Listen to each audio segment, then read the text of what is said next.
Book 6. Glaucus and Diomed.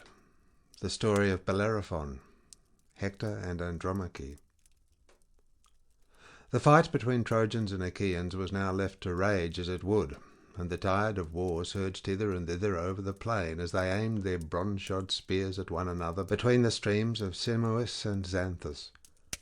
First Ajax, son of Telamon, tower of strength to the Achaeans, broke a phalanx of the Trojans, and came to the assistance of his comrades by killing Acamas, son of Eusorus, the best man among the Thracians, being both brave and of great stature. The spear struck the projecting peak of his helmet. Its bronze point then went through his forehead into the brain, and darkness veiled his eyes. Then Diomed killed Axylus, son of Teuthranus, a rich man who lived in the strong city of Arisbe, and was beloved by all men, for he had a house by the roadside, and entertained everyone who passed. Howbeit, not one of his guests stood before him to save his life, and Diomed killed both him and his squire Silesius, who was then his charioteer. So the pair passed beneath the earth. Euryalus killed Drasus and Opheltius, and then went in pursuit of Aesepus and Pedasus, whom the naiad nymph Aliberia had borne to noble Bucolion. Bucolion was eldest son to Laomedon, but he was a bastard. While tending his sheep he had converse with the nymph, and she conceived 2 sons. These the son of Mecisteus now slew, and he stripped the armour from their shoulders. Polypoetes then killed Astyalus, Ulysses Pedites of Pericote, and Teucer Aretaon. Ablerus fell by the spear of Nestor's son Antilochus, and Agamemnon, king of men, killed Elatus, who dwelled in Pedasus by the banks of the river Satniosis. Laetus killed Phylacus as he was flying, and Eurypylus slew Melanthus. Then Menelaus, with a loud war-cry, took Adrestus alive, for his horses ran into a tamarisk bush as they were flying wildly over the plain, and broke the pole from the car. They went on towards the city along with the others in full flight, but Adrestus rolled out and fell in the dust flat on his face by the wheel of his chariot.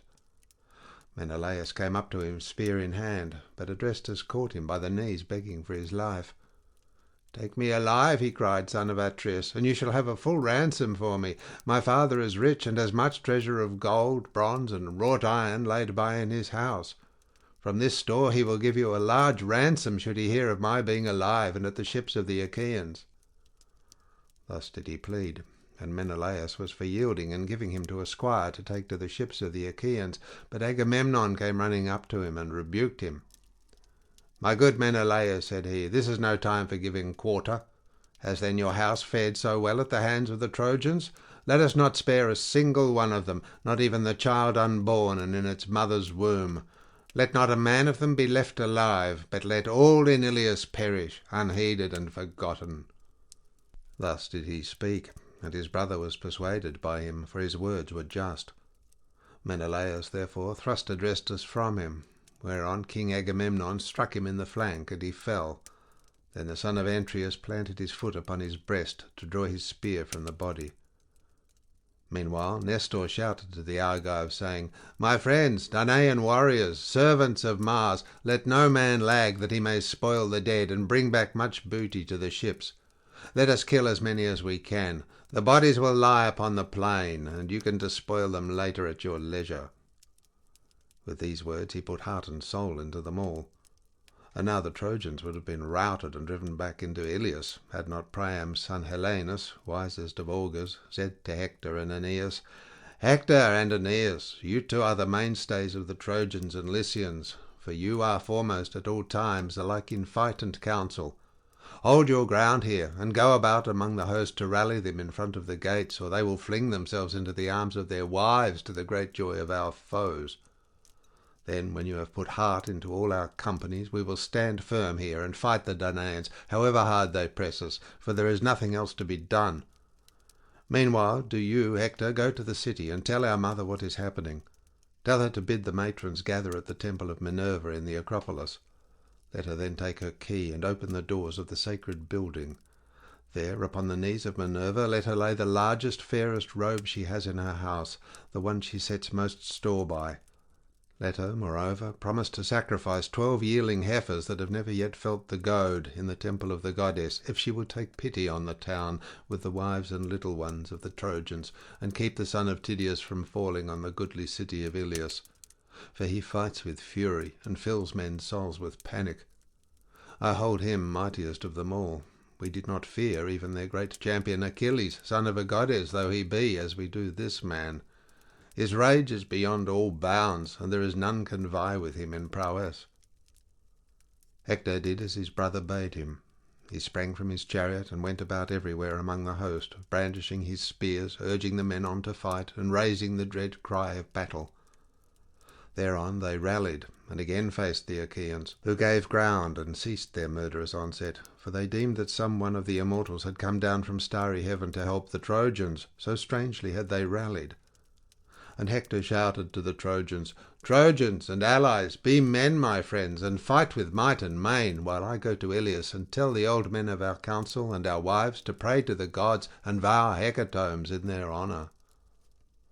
With this he went his way, and the black rim of hide that went round his shield beat against his neck and his ankles.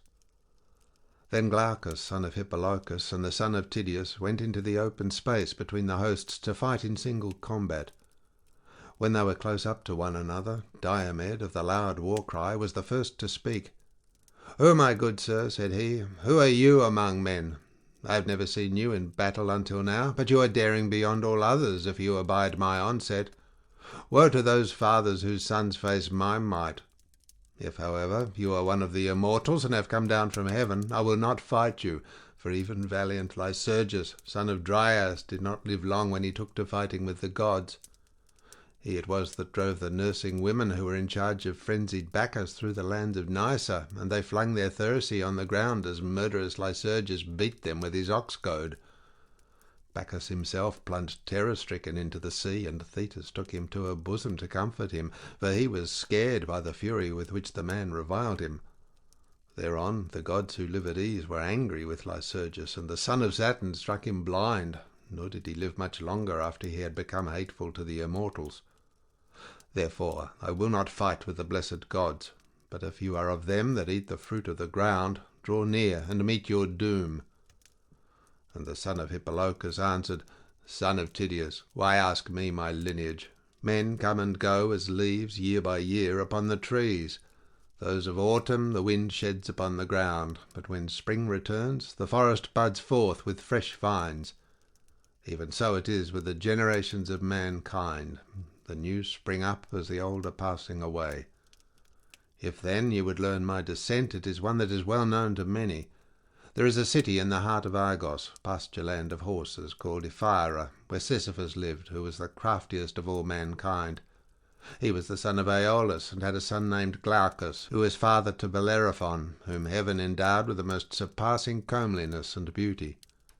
But Protus devised his ruin, and being stronger than he, drove him from the land of the Argives, over which Jove had made him ruler. For Antea, wife of Protus, lusted after him, and would have had him lie with her in secret, but Bellerophon was an honourable man, and would not, so she told lies about him to Protus. "Protus," said she, "kill Bellerophon or die, for he would have had converse with me against my will." The king was angered, but shrank from killing Bellerophon. So he sent him to Lycia with lying letters of introduction, written on a folded tablet, and containing much ill against the bearer. He bade Bellerophon show these letters to his father-in-law, to the end that he might thus perish. Bellerophon therefore went to Lycia, and the gods convoyed him safely. When he reached the river Xanthus, which is in Lycia, the king received him with all good will, feasted him 9 days, and killed 9 heifers in his honour. But when rosy-fingered morning appeared upon the 10th day, he questioned him, and desired to see the letter from his son-in-law Protus. When he had received the wicked letter, he first commanded Bellerophon to kill that savage monster, the Chimera, who was not a human being, but a goddess, for she had the head of a lion and the tail of a serpent, while her body was that of a goat, and she breathed forth flames of fire. But Bellerophon slew her, for he was guided by signs from heaven. He next fought the far-famed Salemi, and this, he said, was the hardest of all his battles. Thirdly, he killed the Amazons, women who were the peers of men, and as he was returning thence, the king devised yet another plan for his destruction.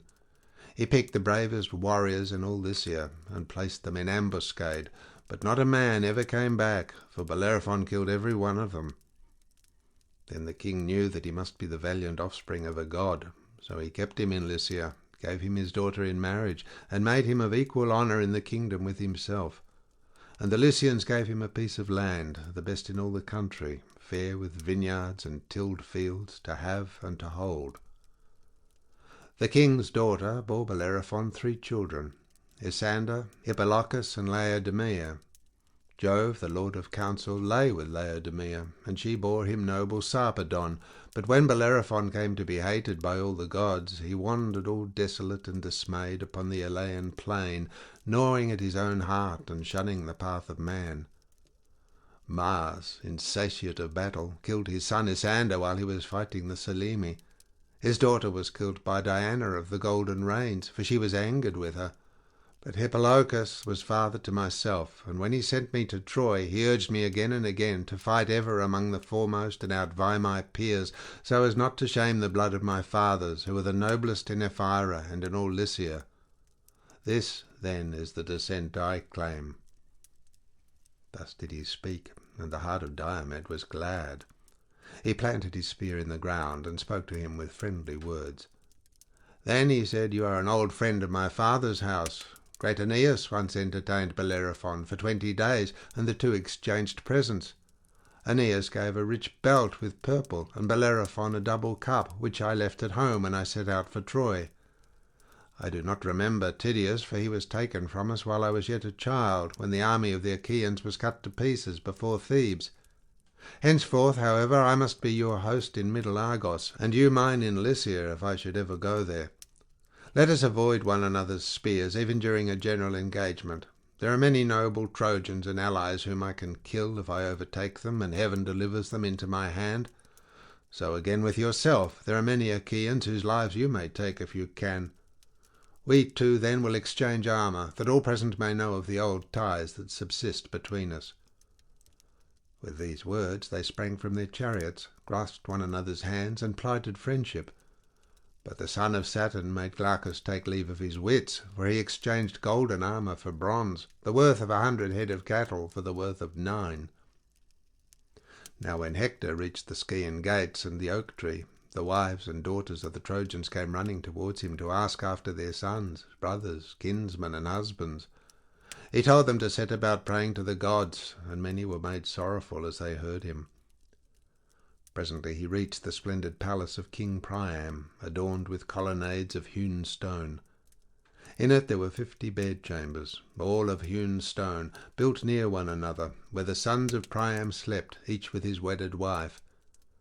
Opposite these, on the other side of the courtyard, there were 12 upper rooms, also of hewn stone, for Priam's daughters, built near one another, where his sons-in-law slept with their wives. When Hector got there, his fond mother came up to him with Laodice, the fairest of her daughters. She took his hand within her own, and said, "My son, why have you left the battle to come hither? Are the Achaeans, woe betide them, pressing you hard about the city, that you have thought fit to come and uplift your hands to Jove from the citadel? Wait till I can bring you wine, that you may make offering to Jove and to the other immortals, and may then drink and be refreshed. Wine gives a man fresh strength when he is wearied, as you now are with fighting on behalf of your kinsmen." And Hector answered, "Honoured mother, bring no wine, lest you unman me and I forget my strength. I dare not make a drink offering to Jove with unwashed hands. One who is bespattered with blood and filth may not pray to the son of Saturn. Get the matrons together, and go with offerings to the temple of Minerva, driver of the spoil. There, upon the knees of Minerva, lay the largest and fairest robe you have in your house, the one you set most store by. Promise, moreover, to sacrifice 12 yearling heifers that have never yet felt the goad, in the temple of the goddess, if she will take pity on the town with the wives and little ones of the Trojans, and keep the son of Tydeus from off the goodly city of Ilias, for he fights with fury and fills men's souls with panic. Go, then, to the temple of Minerva, while I seek Paris, and exhort him, if he will hear my words. Would that the earth might open her jaws and swallow him, for Jove bred him to be the bane of the Trojans, and of Priam and Priam's sons.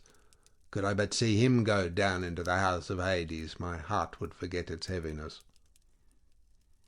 His mother went into the house and called her waiting women, who gathered the matrons throughout the city. She then went down into her fragrant storeroom, where her embroidered robes were kept, the work of Sidonian women, whom Alexandrus had brought over from Sidon when he sailed the seas upon that voyage during which he carried off Helen. Hecuba took out the largest robe, and the one that was most beautifully enriched with embroidery, as an offering to Minerva. It glittered like a star, and lay at the very bottom of the chest. With this she went on her way, and many matrons with her. When they reached the temple of Minerva, lovely Theano, daughter of Cisseus and wife of Antenor, opened the doors, for the Trojans had made her priestess of Minerva. The women lifted up their hands to the goddess with a loud cry, and Theano took the robe to lay it upon the knees of Minerva, praying the while to the daughter of great Jove. "Holy Minerva," she cried, "protectress of our city, mighty goddess, break the spear of Diomed and lay him low before the Scaean gates. Do this, and we will sacrifice 12 heifers that have never yet known the goad in your temple, if you will have pity upon the town, with the wives and little ones of the Trojans." Thus she prayed, but Pallas Minerva granted not her prayer. While they were thus praying to the daughter of great Jove, Hector went to the fair house of Alexandrus, which he had built for him by the foremost builders in the land. They had built him his house, storehouse, and courtyard near those of Priam and Hector on the Acropolis. Here Hector entered, with a spear 11 cubits long in his hand. The bronze point gleamed in front of him, and was fastened to the shaft of the spear by a ring of gold. He found Alexandrus within the house, busied about his armour, his shield and cuirass, and handling his curved bow. There too sat Argive Helen with her women, setting them their several tasks, and as Hector saw him, he rebuked him with words of scorn. "Sir," said he, "you do ill to nurse this rancour. The people perish fighting round this our town. You would yourself chide one whom you saw shirking his part in the combat. Up then, or ere long the city will be in a blaze." And Alexandrus answered, "Hector, your rebuke is just. Listen, therefore, and believe me when I tell you that I am not here so much through rancour or ill will towards the Trojans as from a desire to indulge my grief. My wife was even now gently urging me to battle, and I hold it better that I should go, for victory is ever fickle. Wait, then, while I put on my armour, or go first and I will follow. I shall be sure to overtake you." Hector made no answer, but Helen tried to soothe him. "Brother," said she, "to my abhorred and sinful self, would that a whirlwind had caught me up on the day my mother brought me forth, and had borne me to some mountain, or to the waves of the roaring sea, that should have swept me away ere this mischief had come about. But since the gods have devised these evils, would at any rate that I had been wife to a better man, to one who could smart under dishonour and men's evil speeches. This fellow was never yet to be depended upon, nor never will be, and he will surely reap what he has sown. Still, brother, come in and rest upon this seat, for it is you who bear the brunt of that toil which has been caused by my hateful self and by the sin of Alexandrus, both of whom Jove has doomed to be a theme of song among those that shall be born hereafter."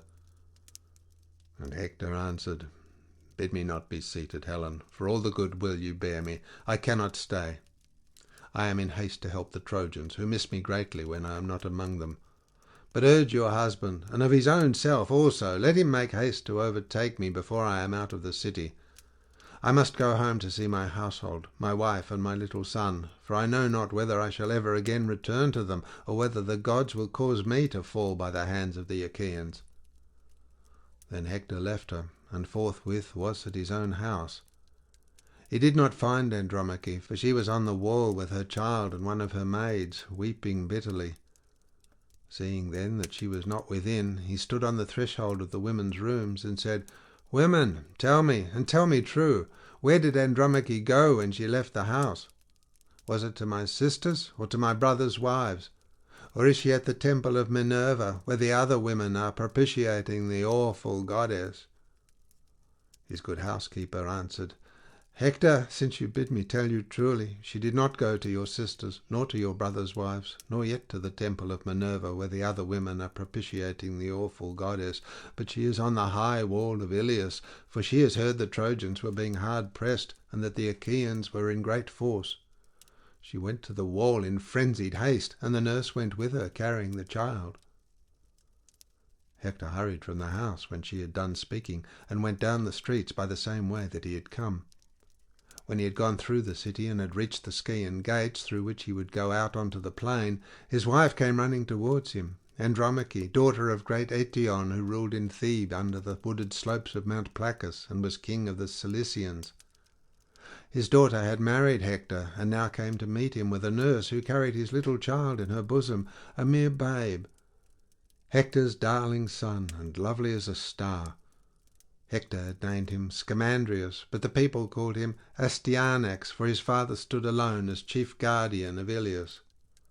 Hector smiled as he looked upon the boy, but he did not speak, and Andromache stood by him weeping and taking his hand in her own. "Dear husband," said she, "your valour will bring you to destruction. Think on your infant son, and on my hapless self, who ere long shall be your widow, for the Achaeans will set upon you in a body and kill you. It would be better for me, should I lose you, to lie dead and buried, for I shall have nothing left to comfort me when you are gone, save only sorrow. I have neither father nor mother now. Achilles slew my father when he sacked Thebes, the goodly city of the Cilicians. He slew him, but did not for very shame despoil him. When he had burned him in his wondrous armour, he raised a barrow over his ashes, and the mountain nymphs, daughter of Aegis-bearing Jove, planted a grove of elms about his tomb. I had 7 brothers in my father's house, but on the same day they all went within the house of Hades. Achilles killed them as they were with their sheep and cattle. My mother, her who had been queen of all the land under Mount Placus, he brought hither with the spoil, and freed her for a great sum, but the archer Queen Diana took her in the house of your father. Nay, Hector, you who to me are father, mother, brother, and dear husband, have mercy upon me. Stay here upon this wall. Make not your child fatherless, and your wife a widow. As for the host, place them near the fig tree, where the city can be best scaled and the wall is weakest. Thrice have the bravest of them come hither and assailed it, under the 2 Ajaxes, Idomeneus, the sons of Atreus, and the brave son of Tydeus, either of their own bidding, or because some soothsayer has told them. And Hector answered, Wife, I too have thought upon all this. But with what face should I look upon the Trojans, men and women, if I shirked battle like a coward? I cannot do so. I know nothing save to fight bravely in the forefront of the Trojan host, and win renown alike for my father and myself. Well do I know that the day will surely come when mighty Iliad shall be destroyed with Priam and Priam's people. But I grieve for none of these, not even for Hecuba, nor King Priam, nor for my brothers, many and brave, who may fall in the dust before their foes. For none of these do I grieve as for yourself, when the day shall come on which some one of the Achaeans shall rob you forever of your freedom, and bear you weeping away. It may be that you will have to ply the loom in Argos at the bidding of a mistress, or to fetch water from the springs Messias or Hyperia, treated brutally by some cruel taskmaster. Then will one say who sees you weeping, She was wife to Hector, the bravest warrior among the Trojans during the war before Iliad. On this your tears will break forth anew for him who would have put away the day of captivity from you. May I lie dead under the barrow that is heaped over my body, ere I hear you cry as they carry you into bondage. He stretched his arms towards his child, but the boy cried and nestled in his nurse's bosom, scared at the sight of his father's armour, and at the horsehair plume that nodded fiercely from his helmet. His father and mother laughed to see him, but Hector took the helmet from his head and laid it all gleaming upon the ground. Then he took his darling child, kissed him, and dandled him in his arms, praying over him the while to Jove and to all the gods. Jove, he cried, grant that this my child may be even as myself, chief among the Trojans. Let him be not less excellent in strength, and let him rule Iliad with his might. Then may one say of him as he comes from battle, the son is far better than the father. May he bring back the blood-stained spoils of him whom he has laid low, and let his mother's heart be glad." With this he laid the child again in the arms of his wife, who took him to her own soft bosom, smiling through her tears. As her husband watched her, his heart yearned towards her, and he caressed her fondly, saying, "My own wife, do not take these things too bitterly to heart. No one can hurry me down to Hades before my time. But if a man's hour is come, be he brave or be he coward, there is no escape for him when he has once been born. Go then within the house, and busy yourself with your daily duties, your loom, your distaff, and the ordering of your servants. For war is man's matter, and mine above all others of them that have been born in Iliad." He took his plumed helmet from the ground, and his wife went back again to her house, weeping bitterly, and often looking back towards him. When she reached her home, she found her maidens within, and bade them all join in her lament. So they mourned Hector in his own house, though he was yet alive, for they deemed that they should never see him return safe from battle, and from the furious hands of the Achaeans. Paris did not remain long in his house. He donned his goodly armour, overlaid with bronze, and hasted through the city as fast as his feet could take him. As a horse, stabled and fed, breaks loose and gallops gloriously over the plains to the places where he is wont to bathe in the fair flowing river, he holds his head high, and his mane streams upon his shoulders as he exults in his strength, and flies like the wind to the haunts and feeding ground of the mares. Even so went forth Paris from high Pergamus, gleaming like sunlight in his armour, and he laughed aloud as he sped swiftly on his way. Forthwith he came upon his brother Hector, who was then turning away from the place where he had held converse with his wife, and he was himself the first to speak. "Sir," said he, "I fear that I have kept you waiting when you are in haste, and have not come as quickly as you bade me." "My good brother," answered Hector, "you fight bravely, and no man with any justice can make light of your doings in battle. But you are careless and wilfully remiss. It grieves me to the heart to hear the ill that the Trojans speak about you, for they have suffered much on your account. Let us be going, and we will make things right hereafter, should Jove vouchsafe us to set the cup of our deliverance before ever-living gods of heaven in our own homes, when we have chased the Achaeans from Troy." End of section 6.